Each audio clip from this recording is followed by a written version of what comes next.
Aunty, তোমার এই অবস্থা কেন? তুমি জোসনা না? হ্যাঁ, চিনছেন? তুমি এ বাসায় আসছো কেন?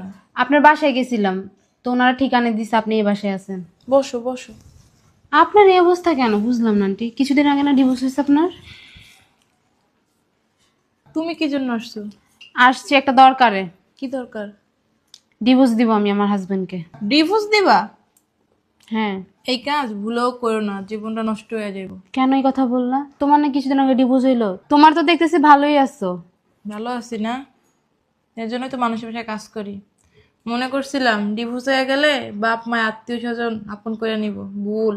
তারা আরো দূর দূর করে তারাই দিছে। কি বলো এসব? ঠিকই বলতাছি।